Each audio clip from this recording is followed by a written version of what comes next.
Hi there, welcome back once again. So കഴിഞ്ഞ വീഡിയോയിൽ പറഞ്ഞ പോലെ തന്നെ നമ്മൾ ഈ ഒരു ലെക്ചറിൽ പഠിക്കാൻ പോകുന്ന വേർഡ് റാപ്പ് പ്രോപ്പർട്ടീസിനെ കുറിച്ചിട്ടാണ്. ഓക്കെ, സോ എന്താണ് ഈ വേർഡ് റാപ്പ് എന്ന് പറഞ്ഞ പ്രോപ്പർട്ടി? ഇപ്പോൾ ഉദാഹരണത്തിന് ഞാനിവിടെ ഒരു പാരഗ്രാഫ് ടാഗ് ക്രിയേറ്റ് ചെയ്യാൻ പോവാണ്. ഇതിൻ്റെ അകത്ത് ഞാൻ വലിയൊരു വേർഡ് എഴുതാൻ പോവാണ്. ഓക്കെ, ജസ്റ്റ് ഒരു ടൈപ്പ് മാത്രമേ ഉള്ളൂ, പ്രത്യേകിച്ചൊന്നുമില്ല. എന്നിട്ട് അതിൻ്റെ അപ്പുറത്ത് ഒരു സ്പേസ് ഇട്ട് ഞാൻ ഹലോ വേൾഡ് എന്ന് കൂടെ എഴുതാൻ പോവാണ്. ഓക്കെ, ഞാൻ ജസ്റ്റ് ഇപ്പോൾ 2 വേർഡ് ക്രിയേറ്റ് ചെയ്തിട്ടുണ്ട്. ഓക്കെ, സോ ഇവിടെ നോക്കിക്കഴിഞ്ഞാൽ നിങ്ങൾക്ക് ഇവിടെ കാണാൻ സാധിക്കും ഇത് 2 ഡിഫറെൻറ്റ് വേർഡ്സ് ആണ്. കാരണം കമ്പ്യൂട്ടർ സയൻസിൽ ഇതിന് പ്രത്യേകിച്ച് മീനിങ് ഒന്നും ഇല്ലെങ്കിലും ഇവിടെ നിങ്ങൾക്ക് ഞാൻ ജസ്റ്റ് ചെറുതാക്കി കാണിച്ചു തരാം. ഓക്കെ, ഇപ്പം നമുക്ക് ഇതൊരു സിംഗിൾ വേർഡ് ആയിട്ടാണ് ഇത് കൺസിഡർ ചെയ്യുന്നത്. ഇപ്പോൾ ഉദാഹരണത്തിന് ഇവിടെ ഡബിൾ ക്ലിക്ക് ചെയ്ത് കഴിഞ്ഞാൽ ആ ഒരു ഹലോ എന്ന് പറഞ്ഞ വേർഡ് സെലക്ട് ആവുന്ന നിങ്ങൾക്ക് കാണാൻ സാധിക്കും. അതുപോലെ തന്നെ ഇവിടെ ഡബിൾ ക്ലിക്ക് ചെയ്ത് കഴിഞ്ഞാൽ ആ ഒരു വേൾഡ് എന്ന് പറഞ്ഞ വേർഡ് സെലക്ട് ആവുന്നതായിട്ട് നിങ്ങൾക്ക് കാണാൻ സാധിക്കും. ഓക്കെ, സോ അതുപോലെ തന്നെയാണ് ഈ ഒരു സിംഗിൾ വേർഡ് ഞാനൊരു ജസ്റ്റ് റാൻഡം ആയിട്ട് ഇങ്ങനെ ജസ്റ്റ് ടൈപ്പ് ചെയ്ത് വിട്ടേ ഉള്ളൂ. ഇവിടെയും ഡബിൾ ക്ലിക്ക് ചെയ്ത് കഴിഞ്ഞാൽ ആ ഒരു എൻ്റർ വേർഡായിട്ടാണ് കൺസിഡർ ചെയ്യുന്നത്. കാരണം ഇൻ ബിറ്റ്വീൻ അതിൻ്റെ ഇടയിൽ വൈറ്റ് സ്പേസ് നമ്മൾ ആഡ് ചെയ്തിട്ടില്ല. ഓക്കെ, സോ ഇത്തരം ചില സാഹചര്യങ്ങൾ ഇവിടെ നിങ്ങൾക്ക് കാണാൻ സാധിക്കും. ചില സാഹചര്യങ്ങളിൽ ഇത്രയും വലിയ വേർഡ്സ് ഒക്കെ ഉണ്ടെങ്കിൽ അത് ബ്രേക്ക് ആവാതിരിക്കും. ഓക്കെ, സോ അത്തരം സാഹചര്യങ്ങൾ ബ്രേക്ക് ആവാനായിട്ട് നമ്മൾ ഉപയോഗിക്കുന്ന പ്രോപ്പർട്ടിയാണ് വേർഡ് റാപ്പ് എന്ന് പറഞ്ഞ പ്രോപ്പർട്ടി. ഇപ്പം നമ്മൾ വേർഡ് റാപ്പ് എന്ന് പറഞ്ഞ പ്രോപ്പർട്ടി എന്തിനാണ് കൊടുക്കാൻ പോകുന്നത്? പാരഗ്രാഫ് എന്ന് പറഞ്ഞ ഈ ഒരു എലമെൻറ്റിനാണ്, പാരഗ്രാഫ് ടാഗിനാണ് കൊടുക്കാൻ പോകുന്നത്, അല്ലെങ്കിൽ പാരഗ്രാഫ് എലമെൻറ്റിനാണ് കൊടുക്കാൻ പോകുന്നത്. ഓക്കെ, സോ അതിനുവേണ്ടി ഞാനിവിടെ പാരഗ്രാഫ് ടാഗ് ക്രിയേറ്റ് ചെയ്തിട്ടുണ്ട്. അതിന് പ്രോപ്പർട്ടി കൊടുക്കാൻ പോകണം. ഇപ്പം ഞാൻ ജസ്റ്റ് അതിനൊരു പെർട്ടിക്കുലർ വിഡ്ത്ത് സെറ്റ് ചെയ്യാൻ പോവാണ്. ഓക്കെ, വിഡ്ത്ത് സെറ്റ് ചെയ്ത് കഴിഞ്ഞാൽ നിങ്ങൾക്കത് കാണാൻ കുറച്ചും കൂടെ എളുപ്പമായിരിക്കും. ഉദാഹരണത്തിന് ഞാനിവിടെ വിഡ്ത്ത് എന്ന് പറഞ്ഞ് കൊടുക്കാൻ പോവാണ്. വിഡ്ത്ത് ഞാൻ ജസ്റ്റ് ഈ ഒരു ഇതിൻ്റെ സൈസ് കൺട്രോൾ ചെയ്യാനായിട്ടാണ് വിഡ്ത്ത് എന്ന് പറഞ്ഞ പ്രോപ്പർട്ടി കൊടുക്കാൻ പോകുന്നത്. ഇവിടെ ഞാൻ 100 px എന്ന് കൊടുക്കുകയാണ്. ഓക്കെ, 100 പിക്സൽസ് വിട്ട് കൊടുക്കുകയാണ്. ഇപ്പം നമുക്കിവിടെ കാണാൻ സാധിക്കും ഇവിടെ 100 പിക്സൽസ് ആണ് ഞാൻ വിട്ട് കൊടുത്തിരിക്കുന്നതെങ്കിലും ഈ ഒരൊറ്റ ലൈൻ എന്ന് പറഞ്ഞത് അത് ബ്രേക്ക് ചെയ്തിട്ടില്ല. അത് നിങ്ങൾക്ക് മനസ്സിലാവണമെങ്കിൽ ഇതിന് ഞാനൊരു ബാക്ക്ഗ്രൗണ്ട് കളർ കൂടെ കൊടുക്കാം. ഓക്കെ, ബാക്ക്ഗ്രൗണ്ട് കളർ ഇപ്പോൾ ഞാനിപ്പോൾ എന്ത് കളറാണ്? ബ്ലൂ കളർ കൊടുക്കാം, അല്ലെങ്കിൽ ബ്ലൂ വയലറ്റ് കളർ എന്ന് കൊടുക്കാം. എന്നിട്ട് ഞാൻ കളർ പ്രോപ്പർട്ടിയും കൂടെ കൊടുക്കുകയാണ്. കളർ പ്രോപ്പർട്ടി എന്തിനാണ് ഉപയോഗിക്കുന്നത് ചോദിച്ചു കഴിഞ്ഞാൽ ടെക്സ്റ്റിന് കളർ കൊടുക്കാനായിട്ടാണ്. അതായത് ഇതിൻ്റെ അകത്ത് റിട്ടേൺ കണ്ടൻസിന് കളർ കൊടുക്കാനായിട്ടാണ് കളർ പ്രോപ്പർട്ടി ഉപയോഗിക്കുന്നത്. ഓക്കെ, ഇപ്പോൾ നിങ്ങൾക്ക് ഇവിടെ കാണാൻ സാധിക്കും ഈ ഒരു വേർഡ്, അതായത് ഈ വലിയ വേർഡ് ഇവിടെ പകുതി വെച്ച് ബ്രേക്ക് ആയിട്ടുണ്ട്. അല്ലെങ്കിൽ ഞാനിവിടെ ഈ കളർ മാറ്റി കൊടുക്കാം, വേറെ ഏതെങ്കിലും ഒരു കളർ കൊടുക്കാം. ഇപ്പോൾ നിങ്ങൾക്ക് കാണാൻ കുറച്ചും കൂടെ എളുപ്പമായിരിക്കും. ഓക്കെ, ഞാനിപ്പോൾ ജസ്റ്റ് വേറൊരു കളർ, ഒരു ബ്ലൂ കളർ കൊടുത്തിട്ടുണ്ട്. അപ്പോൾ നിങ്ങൾക്ക് ഇവിടെ കാണാൻ സാധിക്കും കളർ പ്രോപ്പർട്ടി എന്ന് പറഞ്ഞാൽ പാരഗ്രാഫ് ടാഗാണ്, ഈ കാണുന്ന പാരഗ്രാഫാണ്, അതുകൊണ്ടാണ് അതിനെ അഫക്റ്റ് ചെയ്യുന്നത്. പക്ഷേ ഇവിടെ നിങ്ങൾക്ക് നോക്കിയാൽ കാണാൻ സാധിക്കും ഈ ബ്ലൂ വയലറ്റ് മാറ്റിയിട്ട് വേറെ ഏതെങ്കിലും ഒരു കളർ കൊടുക്കാം. ഓക്കെ, അപ്പോൾ നമുക്കത് ഡിഫറൻഷിയേറ്റ് ചെയ്ത് മനസ്സിലാകാൻ കുറച്ചും കൂടെ എളുപ്പമായിരിക്കും. ഓക്കെ, ഇപ്പോൾ നിങ്ങൾക്ക് അത്യാവശ്യം കാണാമെന്ന് വിചാരിക്കുന്നു. ഇവിടെ നിങ്ങൾക്ക് കാണാൻ സാധിക്കും ഇതിൻ്റെ കളർ, അതായത് പാരഗ്രാഫ് ടാഗിന് ഞാനിവിടെ കളർ കൊടുത്തിട്ടുണ്ട്. ഈ ഒരു 100 px ആണ് ഇതിൻ്റെ കളർ കൊടുത്തിരിക്കുന്നത്. ഓക്കെ, 100 പിക്സൽസ് കൊടുക്കുമ്പം ആദ്യത്തെ ഒരു സിംഗിൾ വേർഡ് മാത്രം അതിന് പുറത്തേക്ക് വന്നിട്ടുണ്ട്, അതായത് 100 pxൻ്റെ പുറത്തേക്ക് വന്നിട്ടുണ്ട്. ഇവിടെ നിങ്ങൾക്ക് എക്സ്റ്റെൻഡ് ആയിട്ട് ഇവിടെ പുറത്തേക്ക് വന്നിട്ടുള്ളതായിട്ട് കാണാൻ സാധിക്കും. ബാക്കിയുള്ള എല്ലാ വേർഡും ചെറിയ വേർഡ്, അതായത് 100 pxൽ ഒതുങ്ങാൻ പറ്റുന്ന വേർഡ് ആയതുകൊണ്ട് അത് ബ്രേക്ക് ആയിട്ടുണ്ട്. ഓക്കെ, ഇവിടെ എല്ലാം കാണാൻ സാധിക്കും. ഈ വേർഡ് ഇവിടെ വെക്കാൻ പറ്റില്ലാത്തതുകൊണ്ടാണ് ഇത് രണ്ടാമതൊരു അടുത്തൊരു ലൈനിലേക്ക് വന്നിട്ടുള്ളത്. ഓക്കെ, സോ ഈ ഒരു സിംഗിൾ വേർഡ് ഇവിടെ ബ്രേക്ക് ആവാതെ അതേ ലൈനിൽ തന്നെ നിൽക്കുന്നു. ഓക്കെ, ഇത്തരം സാഹചര്യങ്ങൾ നമ്മൾ ഉപയോഗിക്കുന്ന പ്രോപ്പർട്ടിയാണ് വേർഡ് റാപ്പ് എന്ന് പറഞ്ഞ പ്രോപ്പർട്ടി. ഇവിടെ വേർഡ് എന്ന് പറഞ്ഞു കൊടുത്താൽ വേർഡ് ബ്രാക്കറ്റി എന്ന് പറഞ്ഞ് വേർഡ് റാപ്പ് എന്ന് പറഞ്ഞ പ്രോപ്പർട്ടി വരുന്നതായിരിക്കും. അതോടൊപ്പം തന്നെ ഇതിൻ്റെ അകത്ത് ബ്രേക്ക് വേർഡ് എന്ന് പറഞ്ഞു കൊടുത്തു കഴിഞ്ഞാൽ ഈ ഒരു വേർഡിനെ ബ്രേക്ക് ചെയ്യുന്നതായിരിക്കും. ഇപ്പോൾ നിങ്ങൾക്ക് കാണാൻ സാധിക്കും ഈവൻ അതൊരു വലിയ വേർഡ് ആണെങ്കിൽ പോലും ആ ഒരു വേർഡ് നിങ്ങളുടെ ബ്രേക്ക് ആയിട്ട് വേറൊരു ലൈനിലേക്ക് വന്നിട്ടുള്ളതായിട്ട് നിങ്ങൾക്ക് കാണാൻ സാധിക്കും. ഓക്കെ, പക്ഷെ നമ്മൾ ഈ ഒരു പ്രോപ്പർട്ടി കൊടുക്കാത്തപ്പം ഇവിടെ നിങ്ങൾക്ക് ഫസ്റ്റ് ലൈനാണ് ഈ ഒരു ലൈനാണ് നിങ്ങൾ ഒബ്സർവ് ചെയ്യേണ്ടത്. ഇവിടെ ഞാൻ ഈ ഒരു പ്രോപ്പർട്ടി കൊടുക്കാതെ സേവ് ചെയ്യുമ്പോൾ ഇവിടെ കാണാൻ സാധിക്കും ഈ ഒരു സിംഗിൾ വേർഡ്, അതായത് ഞാനിവിടെ കൊടുത്തിരിക്കുന്ന ഇത്രയും വലിയൊരു വേർഡ് അതേ ലൈനിൽ തന്നെ ബ്രേക്ക് ആവാതെ അതേ ലൈനിൽ തന്നെ നിൽക്കുന്നു. പക്ഷേ നമ്മൾ ഈ ഒരു സാധനം വേർഡ് റാപ്പ് പ്രോപ്പർട്ടി ഉപയോഗിക്കുമ്പോൾ എന്താണ് ഉണ്ടാകുന്നത്? ആ ലൈൻ ബ്രേക്ക് ആവുന്നു. ഓക്കെ, അതായത് ഈ 100 px എന്ന് കൊടുത്ത ആ ബൗണ്ടറീസിനുള്ളിൽ തന്നെയാണ് ഈ അടുത്ത വേർഡ് വന്നിട്ടുള്ളത്. ഓക്കെ, അതായത് ഈ വേർഡ് പകുതിക്ക് വെച്ച് ബ്രേക്ക് ആയിട്ട് അടുത്ത ലൈനിലേക്ക് വരുന്നു. ഓക്കെ, ഇതാണ് വേർഡ് റാപ്പ് പ്രോപ്പർട്ടി എന്ന് പറയുന്നത്. ചില സാഹചര്യങ്ങളിൽ നമ്മൾ ഇത്തരം വേർഡ് റാപ്പ് പ്രോപ്പർട്ടി ഉപയോഗിക്കുന്നതാണ്.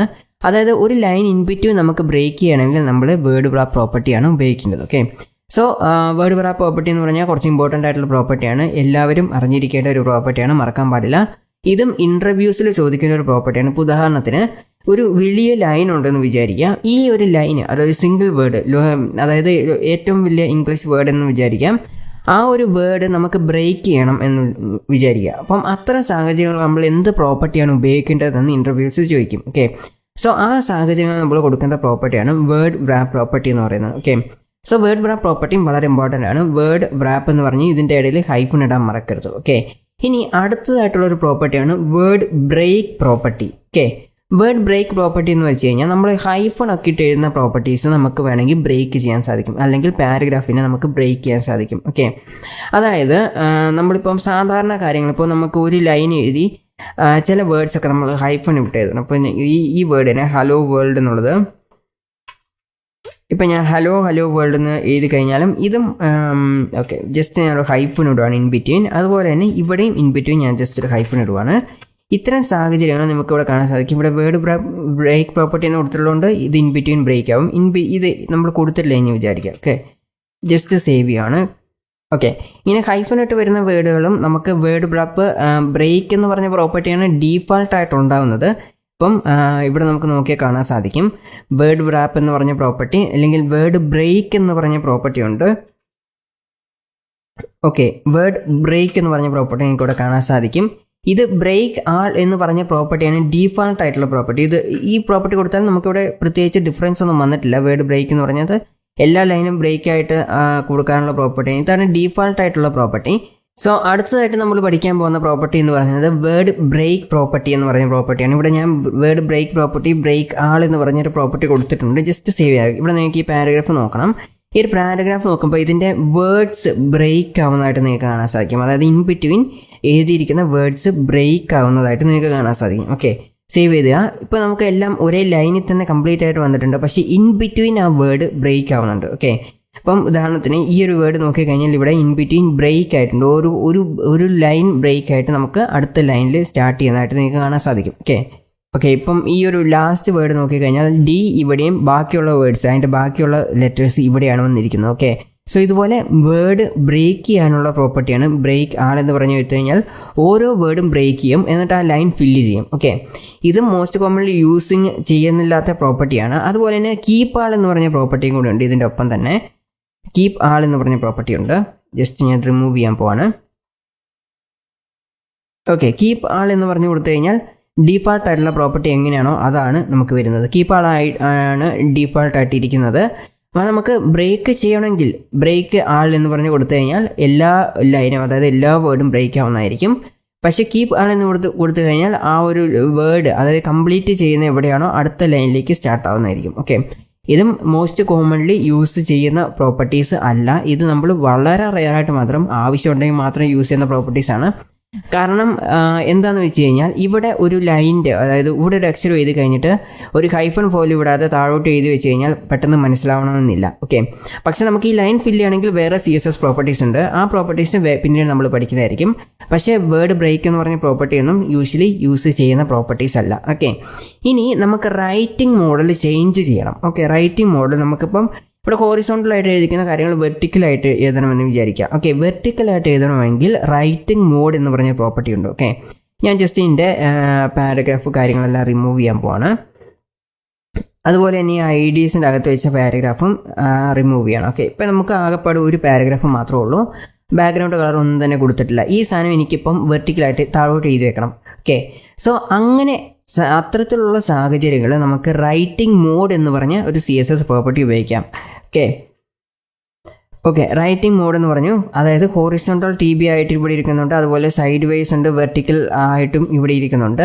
വെർട്ടിക്കലായിട്ട് കൊടുത്തു കഴിഞ്ഞാൽ ഇത് വെർട്ടിക്കലായിട്ടായിരിക്കും വരുന്നത്. നമുക്ക് ജസ്റ്റ് സേവ് ചെയ്യാം. ഇവിടെ നിങ്ങൾക്ക് കാണാൻ സാധിക്കും ഇപ്പോൾ ഹോറിസോണ്ടൽ, നേരത്തെ ഹോറിസോണ്ടൽ ഇങ്ങനെ എഴുതി വെച്ചിരുന്ന കാര്യങ്ങൾ വെർട്ടിക്കലായിട്ടാണ് വന്നിരിക്കുന്നത്. വെർട്ടിക്കൽ IR എന്ന് പറഞ്ഞ പ്രോപ്പർട്ടി നിങ്ങൾ കൊടുത്തിരിക്കണം. അതുപോലെ തന്നെ ഇത് വെർട്ടിക്കൽ ലെഫ്റ്റ് ടു റൈറ്റ് ആണ്. ഇനി റൈറ്റ് ടു ലെഫ്റ്റ് എന്ന് കൂടെ കൊടുക്കാൻ സാധിക്കും. RL എന്ന് കൊടുത്തു കഴിഞ്ഞാൽ റൈറ്റ് ടു ലെഫ്റ്റ് എന്ന് ആണ് വരുന്നത്. അത് റൈറ്റ് ടു ലെഫ്റ്റിലേക്ക് എഴുതുന്ന രീതിയിൽ മാറും. ഓക്കെ, അതുപോലെ തന്നെ IR എന്ന് കൊടുത്തു കഴിഞ്ഞാൽ ലെഫ്റ്റ് ടു റൈറ്റ് ആണ്.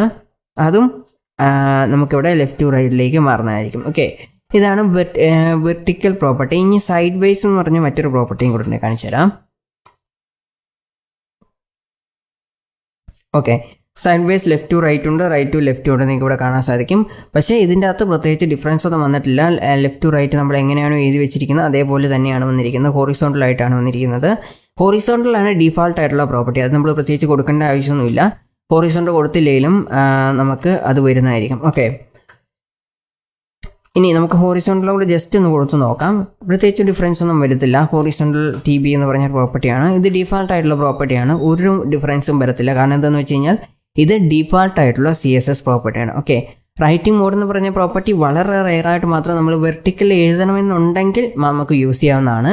വെർട്ടിക്കലായിട്ട് എഴുതണമെങ്കിൽ പ്രത്യേകിച്ചൊന്നുമില്ല. Vertical left to right, right to left ഏത് പറഞ്ഞാലും കറക്റ്റാണ്. പ്രത്യേകിച്ച് ഡിഫറൻസ് ഒന്നും ഇല്ല. ഓക്കെ, സോ വെർട്ടിക്കൽ റൈറ്റിംഗിൽ നിങ്ങൾക്ക് എഴുതണമെങ്കിൽ റൈറ്റിംഗ് മോഡ് എന്ന് പറഞ്ഞ പ്രോപ്പർട്ടിയാണ് നമ്മൾ ഉപയോഗിക്കേണ്ടത്. ഓക്കെ, സോ റൈറ്റിംഗ് മോഡ് എന്ന് പറഞ്ഞ പ്രോപ്പർട്ടിയും വളരെ ഇമ്പോർട്ടൻ്റ് ആയിട്ടുള്ള പ്രോപ്പർട്ടീസാണ്. ഓക്കെ, ഇനി നമ്മൾ അടുത്തതായിട്ട് പഠിക്കാൻ പോകുന്ന പ്രോപ്പർട്ടിയാണ് ടെക്സ്റ്റ് ഓവർഫ്ലോ എന്ന് പറഞ്ഞ പ്രോപ്പർട്ടി. ഓക്കെ, ടെക്സ്റ്റ് ഓവർഫ്ലോ എന്ന് പറഞ്ഞ പ്രോപ്പർട്ടി നമ്മൾ CSSൽ മാത്രമായിട്ട് അങ്ങനെ ഉപയോഗിക്കാറില്ല. ജാവാസ്ക്രിപ്റ്റും കൂടെ കമ്പൈൻ ചെയ്തിട്ടാണ് ഉപയോഗിക്കുന്നത്. പക്ഷേ ജാവാസ്ക്രിപ്റ്റിൻ്റെ സമയത്ത് നമ്മൾ ഈ ഒരു പ്രോപ്പർട്ടീസിനെ കുറിച്ച് പഠിക്കത്തില്ല. അതിൻ്റെ കാരണം എന്താണെന്ന് വെച്ച് കഴിഞ്ഞാൽ ജാവാസ്ക്രിപ്റ്റിലേക്ക് നമ്മൾ പോകുമ്പോൾ പ്യുവർ ജാവാസ്ക്രിപ്റ്റിലേക്ക് മാത്രമേ വരത്തുള്ളൂ. പക്ഷേ ജാവാസ്ക്രിപ്റ്റിലേക്ക് കമ്പൈൻ ചെയ്ത് വരുന്ന CSS കോഡ് നമ്മളിപ്പോൾ തന്നെ പഠിച്ചിരിക്കണം. ഓക്കെ, എങ്കിൽ മാത്രമേ ഏതൊക്കെ സാഹചര്യത്തിൽ അങ്ങനത്തെ ഏതൊക്കെ പ്രോപ്പർട്ടീസാണ് നമ്മൾ ഉപയോഗിക്കേണ്ടതെന്നുള്ളൊരു ഐഡിയ നമുക്ക് കിട്ടത്തുള്ളൂ. അല്ലെങ്കിൽ നമുക്കൊന്നും വരത്തില്ല. ഓക്കെ, സോ നമുക്കിപ്പോൾ പഠിക്കാൻ പോകുന്ന പ്രോപ്പർട്ടി എന്ന് പറഞ്ഞാൽ ടെക്സ്റ്റ് ഓവർഫ്ലോ എന്ന് പറഞ്ഞൊരു പ്രോപ്പർട്ടിയാണ്. ഓക്കെ, ടെക്സ്റ്റ് ഓവർഫ്ലോ എന്ന് പറഞ്ഞ പ്രോപ്പർട്ടി എന്തിനാണ് ഉപയോഗിക്കുന്നത് വെച്ച് കഴിഞ്ഞാൽ നമ്മളിപ്പോൾ ഒരു ഒരെണ്ണത്തിൻ്റെ വിഡ്ത്ത് സെറ്റ് ചെയ്തു. അപ്പോൾ ഞാനിത് കുറച്ചും കൂടി വലിയൊരു വേർഡാക്കാൻ പോവാണ്. ഓക്കെ, ഇപ്പം ഞാൻ വലിയ ഒരു ടെക്സ്റ്റാണ് ഇവിടെ ക്രിയേറ്റ് ചെയ്തിട്ടുള്ളത്. ഓക്കെ, ഇനി ഇത് മുഴുവനായിട്ട് എനിക്ക് കാണണ്ട. ചില വെബ്സൈറ്റിലൊക്കെ ചില കാര്യങ്ങളുടെ ഡിസ്ക്രിപ്ഷൻ എഴുതി കഴിഞ്ഞിട്ട് കുറച്ച് ലൈൻ സ്റ്റാർട്ടിങ്ങിൽ കുറച്ച് എഴുതിയിട്ട് ഒരു 2 ഡോട്ട് ഇട്ടിട്ട് റീഡ് മോർ എന്നൊക്കെ പറഞ്ഞ് എഴുതി വെച്ചിട്ടുണ്ടായിരിക്കും. ഓക്കെ, നമ്മൾ ഗൂഗിളിൽ സെർച്ച് ചെയ്യുകയാണെങ്കിലും ഇതുപോലെ തന്നെയാണ് വരുന്നത്. കുറച്ച് ഡിസ്ക്രിപ്ഷൻ എഴുതി വെച്ചാൽ അതായത് എല്ലാ സൈറ്റുകളുടെയും താഴെ കുറച്ച് ഡിസ്ക്രിപ്ഷൻ എഴുതി വെച്ചിട്ടുണ്ടാകും. എന്നിട്ട് 2 ഡോട്ട് ഇട്ടിട്ട് റീഡ് മോർ എന്ന് പറയണം കൊടുത്തിട്ടുണ്ടായിരിക്കും. സോ അത്ര സാഹചര്യങ്ങൾ നമ്മളതിൽ ക്ലിക്ക് ചെയ്തെങ്കിൽ മാത്രമേ നമുക്ക് റീഡ് ചെയ്യാൻ പറ്റുള്ളൂ. ഇവിടെ ക്ലിക്കിൻ്റെ ഓപ്ഷൻ ഒന്നും തന്നെ നമുക്ക് ഉണ്ടായിരിക്കില്ല. അത് ജാവാസ്ക്രിപ്റ്റ് വെച്ച് കൊടുക്കേണ്ട കാര്യങ്ങളാണ്. ഇപ്പം നമുക്ക് ജസ്റ്റ് റൈറ്റിംഗ് ടെക്സ്റ്റ് ഓവർഫ്ലോ ആ ഒരു ഇഫക്റ്റ് എങ്ങനെയാണ് ക്രിയേറ്റ് ചെയ്യുന്നതെന്ന് നമുക്ക് നോക്കാം. Okay, writing mode. അപ്പോൾ ഞാനിവിടെ പാരഗ്രാഫ് എന്ന് പറഞ്ഞിട്ട് ഈ റൈറ്റിംഗ് മോഡ് ജസ്റ്റ് റിമൂവ് ചെയ്യാൻ പോകണം. നമുക്ക് ഈ പ്രോപ്പർട്ടി ആവശ്യമില്ല. റൈറ്റിംഗ് മോഡ് ഒന്നും മോസ്റ്റ് കോമൺലി യൂസ് ചെയ്യുന്ന പ്രോപ്പർട്ടീസ് അല്ല. ഓക്കെ, വളരെ റെയറായിട്ട് ആവശ്യമുണ്ടെങ്കിൽ മാത്രമേ യൂസ് ചെയ്യുന്ന പ്രോപ്പർട്ടീസാണ്. സാധാരണ വെർട്ടിക്കലിലൊന്നും അധികം വെബ്സൈറ്റിൽ എഴുതി വെച്ചിട്ടുണ്ടായിരിക്കില്ല. ചില വെബ്സൈറ്റിൽ മാത്രം സ്റ്റൈലിംഗ് ഒക്കെ കൊടുക്കാനായിട്ട് ഇവിടെ മോർ ഇൻഫോർമേഷൻ എന്നൊക്കെ പറഞ്ഞിട്ട് അല്ലെങ്കിൽ കുക്സ് ഡാറ്റാസ് അത്തരം കാര്യങ്ങളൊക്കെ നമ്മൾ എന്ത് ചെയ്യും, വെർട്ടിക്കലിൽ ചെറുതായിട്ട് എഴുതി വയ്ക്കും. അതും റെയറായിട്ട് മാത്രമേ ഉള്ളൂ. Okay, so in case designer ഏത് രീതിയിലാണ് ഡിസൈൻ ചെയ്ത് തരുന്നതെന്ന് പറയാൻ പറ്റത്തില്ല. അപ്പോൾ നിങ്ങൾ ഈ ഒരു പ്രോപ്പർട്ടീസിനെ കുറിച്ച് അറിഞ്ഞിരിക്കണം. എങ്കിൽ മാത്രമേ നമുക്ക് കോഡ് ചെയ്യാൻ പറ്റത്തുള്ളൂ. പല ഇൻഡസ്ട്രീസിൽ നോക്കിക്കഴിഞ്ഞാൽ ഡിസൈനേഴ്സ് ഒരു ആളായിരിക്കും, പിന്നെ കോഡേഴ്സ് വേറെ, പ്രോഗ്രാമേഴ്സ് വേറെ ആളുകളായിരിക്കും. അപ്പോൾ അത്തരം സാഹചര്യങ്ങൾ അവർ ഏത് രീതിയിൽ ഡിസൈൻ ചെയ്ത് കഴിഞ്ഞാലും ഇതിൻ്റെ സ്റ്റൈലൊന്ന് മാറ്റാൻ പറ്റും, ഇങ്ങനെ ചെയ്യാൻ എനിക്കറിയില്ല എന്ന് പറഞ്ഞു കഴിഞ്ഞാൽ ഭയങ്കര മോശമാണ്. ഓക്കെ, സോ അത്തരം സാഹചര്യങ്ങൾ നമ്മളെല്ലാ പ്രോപ്പർട്ടീസും പഠിച്ചിരിക്കണം. അത് മാത്രമല്ല, ഇപ്പോൾ നിങ്ങൾ ഏതെങ്കിലും ഒരു കമ്പനീസിലൊക്കെ വർക്ക് ചെയ്യുന്ന സമയത്ത് ഒരു കാരണവശാലും ഇതിൻ്റെ പ്രോപ്പർട്ടീസ് എങ്ങനെയാണെന്ന് ഹ്യൂമൻ ഡിപ്പെൻഡ് ചെയ്യാതിരിക്കുക. ഓക്കെ, എല്ലാ പ്രോപ്പർട്ടീസും നമ്മൾ എന്തൊരു കാര്യം എന്തൊരു ഡിഫിക്കൽട്ടീസ് നമുക്ക് വന്നിട്ടുണ്ടാകും, ഏതെങ്കിലും ഒരു പ്രോഗ്രാമേഴ്സിന് മുമ്പ് ആ ഒരു പ്രോബ്ലംസ് വന്നിട്ടുണ്ടായിരിക്കും. ഓക്കെ, അപ്പോൾ നമ്മൾ ജസ്റ്റ് സെർച്ച് ചെയ്ത് കഴിഞ്ഞാൽ നമുക്ക് ഒരുപാട് വെബ്സൈറ്റുകളുണ്ട്. സ്റ്റോക്ക് ഓവർഫ്ലോ, ഇവ നിങ്ങൾക്ക് ChatGPTയിൽ വരെ നോക്കാം. അപ്പോൾ ആ ഒരു കണ്ടന്റ് കാര്യമായിട്ട് കൃത്യമായിട്ട് ടൈപ്പ് ചെയ്ത് കൊടുത്തു കഴിഞ്ഞാൽ ഇതാണ് പ്രോബ്ലം എന്ന് ടൈപ്പ് ചെയ്ത് കൊടുത്തു കഴിഞ്ഞാൽ ഗൂഗിളിൽ അതിൻ്റെ കൃത്യമായിട്ട് ആൻസർ വരും. ഓക്കെ, ChatGPTയിലും അതിൻ്റെ ആൻസർ വരും. പക്ഷേ അത് ഉപയോഗിക്കാൻ അറിയാമെങ്കിൽ മാത്രമേ നമുക്കത് യൂസ് ചെയ്യാൻ പറ്റത്തുള്ളൂ. അതുകൊണ്ട് എന്തെങ്കിലും പ്രോബ്ലംസ് വരികയാണെങ്കിൽ ഗൂഗിളിൽ സെർച്ച് ചെയ്ത് ഇപ്പം തന്നെ പഠിക്കുക. എങ്കിൽ മാത്രമേ നമുക്ക് എവിടെയെങ്കിലും ഒക്കെ വർക്ക് ചെയ്യാൻ സ്റ്റാർട്ട് ചെയ്യുമ്പം ഹ്യൂമൻസിനെ ഡിപ്പെൻഡ് ചെയ്യുന്നതിന് പകരം നമുക്ക് ഈ ഒരു ഡയറക്റ്റായിട്ട് നമുക്കുള്ള ഗൂഗിൾ സെർച്ചിൽ തന്നെ ഡിപ്പെൻഡ് ചെയ്യാം. വേറെ ആരെയും ഡിപ്പെൻഡ് ചെയ്യാതെ നമുക്ക് എന്നത് കണ്ടുപിടിക്കാൻ സാധിക്കും പ്രോബ്ലംസൊക്കെ. ഓക്കെ, സോ അത് ഭയങ്കര ഇമ്പോർട്ടൻ്റ് ആയിട്ടുള്ള കാര്യമാണ്. കാരണം എന്താണെന്ന് വെച്ച് കഴിഞ്ഞാൽ എല്ലാ കാര്യത്തിലും നമ്മൾ ഒരാളെ തന്നെ ഡിപ്പെൻഡ് ചെയ്തുകൊണ്ടിരുന്നു കഴിഞ്ഞാൽ കുറച്ച് കഴിയുമ്പോൾ നമ്മുടെ ജോലി പോകാനുള്ള സാധ്യതയുണ്ട്. ഓക്കെ, അതുകൊണ്ടാണ് നമ്മൾ പരമാവധി ഗൂഗിളിൽ തന്നെ സെർച്ച് ചെയ്ത് നോക്കുക, അതല്ലെങ്കിൽ ChatGPTയിൽ സെർച്ച് ചെയ്ത് നോക്കുക. ഇനി നമ്മൾ ഗൂഗിളിൽ സെർച്ച് ചെയ്യണമെങ്കിൽ W3 സ്കൂൾസ് ഉണ്ട്, സ്റ്റോക്ക് ഓവർഫ്ലോ എന്ന് പറഞ്ഞ സൈറ്റ് ഉണ്ട്, ജാവ പോയിന്റ്സ് എന്ന് പറഞ്ഞ സൈറ്റ് ഉണ്ട്. ഈ സൈറ്റുകൾ എല്ലാത്തിനെ കുറിച്ച് ഇതിനൊക്കെ ഡീറ്റെയിൽ ആയിട്ട് ഒരുപാട് ഫോംസും കാര്യങ്ങളൊക്കെ കൊടുത്തിട്ടുണ്ട്. സ്റ്റോക്ക് ഓവർഫ്ലോനൊക്കെ ആണെങ്കിൽ ഒരുപാട് നമുക്ക് വേണമെങ്കിൽ ഡൗട്ട്സ് ചോദിക്കാൻ പറ്റും. അതായത് പബ്ലിക്കിനോട് ഡൗട്ട് ചോദിക്കാൻ പറ്റും. അതിൽ ആൻസർ അറിയാവുന്ന ആളുകളാണെങ്കിൽ നമുക്ക് അതിൻ്റെ ഗൈഡൻസ് തരുന്നതായിരിക്കും. ഓക്കെ, സോ അത്തരം വെബ്സൈറ്റുകളൊക്കെ നമ്മളിപ്പോൾ തന്നെ യൂസ് ചെയ്ത് പഠിക്കുകയാണെങ്കിൽ അത് കുറച്ചും കൂടെ ബെറ്റർ ആയിരിക്കും. പിന്നീട് നമുക്ക് ഒരാളെ ഹ്യൂമൻ ബെയിൻസിനെ ഡിപ്പെൻഡ് ചെയ്യാതെ മെഷീനെ തന്നെ ഡിപ്പെൻഡ് ചെയ്തുകൊണ്ട് നമുക്ക് എന്ത് ഡൗട്ട് വന്നാലും ക്ലിയർ ചെയ്യാൻ ഓട്ടോമാറ്റിക്കായിട്ട് നമുക്കൊരു ട്രെയിനിങ് ആയിരിക്കും. ഓക്കെ, സോ ഇനി ഇപ്പം നമ്മൾ പഠിക്കാൻ പോകുന്ന പ്രോപ്പർട്ടി എന്ന് പറഞ്ഞാൽ ടെക്സ്റ്റ് ഓവർഫ്ലോ എന്ന് പറഞ്ഞ പ്രോപ്പർട്ടിയാണ്. ഓക്കെ, സോ ഇവിടെ ഞാൻ ഇതിൻ്റെ ഒരു വിഡ്ത്ത് സെറ്റ് ചെയ്യാൻ പോവാണ്. വിഡ്ത്ത് സെറ്റ് ചെയ്തെങ്കിൽ മാത്രമേ നമുക്ക് ടെക്സ്റ്റ് ഓവർഫ്ലോ കൊടുക്കാൻ സാധിക്കുള്ളൂ. അപ്പം വിഡ്ത്ത് എന്ന് പറഞ്ഞിട്ട് ഞാനൊരു ജസ്റ്റ് 200 പിക്സൽസ് കൊടുക്കുവാണ്. 200 പിക്സൽസ് കൊടുത്താലും ഇതുണ്ടോ ഇവിടെ നിങ്ങൾക്ക് കാണാൻ സാധിക്കും 200 പിക്സൽസ് ആയിട്ട് ചേഞ്ച് ആയിട്ടുണ്ട്, എല്ലാം താഴേക്ക് വന്നിട്ടുണ്ട്. ഇത് ഇനി നമുക്ക് ഇതിൻ്റെ ആദ്യത്തെ ഒരു ലൈൻ മാത്രം കാണിച്ചിട്ട് ബാക്കി ഇത് ഹൈഡ് ചെയ്യണം എന്നുണ്ടെങ്കിൽ നമുക്ക് ടെക്സ്റ്റ് ഓവർഫ്ലോ എന്ന് പറഞ്ഞ പ്രോപ്പർട്ടി ഉപയോഗിക്കാം. ടെക്സ്റ്റ് ഓവർഫ്ലോ എന്ന് പറഞ്ഞ പ്രോപ്പർട്ടി ഞാൻ ഇവിടെ ഉപയോഗിക്കാൻ പോവാണ്. ഓക്കെ, ഇവിടെ ടെക്സ്റ്റ് ഓവർഫ്ലോ എന്ന് പറഞ്ഞ പ്രോപ്പർട്ടി ഉണ്ട്. എന്നിട്ട് ഇവിടെ ക്ലിപ്പ്, ഇവിടെ 2 പ്രോപ്പർട്ടീസ് ഉണ്ട്. ഈ പ്രോപ്പർട്ടീസ് ഒന്നും ഇതിനുമായിട്ട് ബന്ധപ്പെട്ട പ്രോപ്പർട്ടീസ് അല്ല. ഓക്കെ, ഈ പ്രോപ്പർട്ടീസ് ഒന്നും ഇതിനുമായിട്ട് ആവശ്യമില്ലാത്ത പ്രോപ്പർട്ടീസാണ്. ഈ 2 പ്രോപ്പർട്ടീസാണ് നമ്മൾ ഉപയോഗിക്കുന്നത്. അപ്പം ആദ്യത്തെ ക്ലിപ്പ് എന്ന് പറഞ്ഞ പ്രോപ്പർട്ടീസാണ്. നമുക്ക് ജസ്റ്റ് സേവ് ചെയ്ത് നോക്കാം. ഇവിടെ നമുക്ക് നോക്കിക്കഴിഞ്ഞാൽ പ്രത്യേകിച്ച് ഒരു ഡിഫറൻസും വന്നിട്ടില്ല. കാരണം ഇതിൻ്റെ ഓവർഫ്ലോ ഇപ്പോഴും വിസിബിൾ ആയിട്ടുള്ള കാര്യമാണ്. ഓക്കെ, സോ ഓവർഫ്ലോ നമുക്ക് അത് ഹൈഡ് ചെയ്യണമെങ്കിൽ ഓവർഫ്ലോ എന്ന് പറഞ്ഞൊരു പ്രോപ്പർട്ടിയും കൂടെ ഇതിൻ്റെ ഒപ്പം നമ്മൾ ഉപയോഗിക്കണം. ഓവർഫ്ലോ എന്ന് കൊടുത്തിട്ട് ഹിഡൻ എന്ന് പറഞ്ഞൊരു പ്രോപ്പർട്ടിയും കൂടെ നമ്മൾ കൊടുക്കും. ഓക്കെ, വൈറ്റ് സ്പേസ് എന്ന് പറഞ്ഞ പ്രോപ്പർട്ടിയും കൂടെ നമ്മൾ ഇതിൻ്റെ അകത്ത് കൊടുക്കണം. എന്നിട്ട് നോ റാപ്പ് എന്ന് പറഞ്ഞ് കൊടുത്തെങ്കിൽ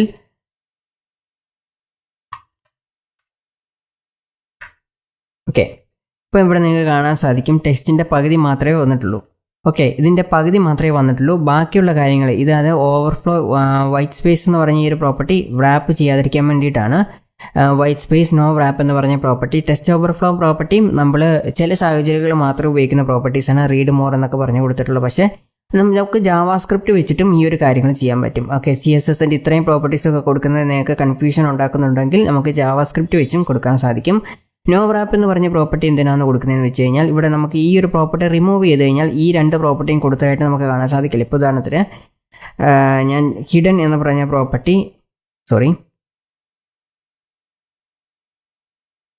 ഓക്കെ, ഓവർഫ്ലോ ഹിഡൻ എന്ന് പറഞ്ഞ പ്രോപ്പർട്ടി റിമൂവ് ചെയ്യാണ്. ഇപ്പോൾ നിങ്ങൾക്ക് ഇവിടെ കാണാൻ സാധിക്കും ഇവിടെ ആക്ച്വലി ഓവർഫ്ലോ ആയിട്ടില്ല, എല്ലാം സിംഗിൾ ലൈനിലായിട്ട് വന്നിട്ടുള്ളത്. Okay, white space no wrap എന്ന് കൊടുത്തു കഴിഞ്ഞാൽ ഇത് മൾട്ടിപ്പിൾ ലൈൻസിൽ വരാതെ ഒരേ ലൈനിൽ തന്നെ വരാനായിട്ടുള്ള പ്രോപ്പർട്ടിയാണ്.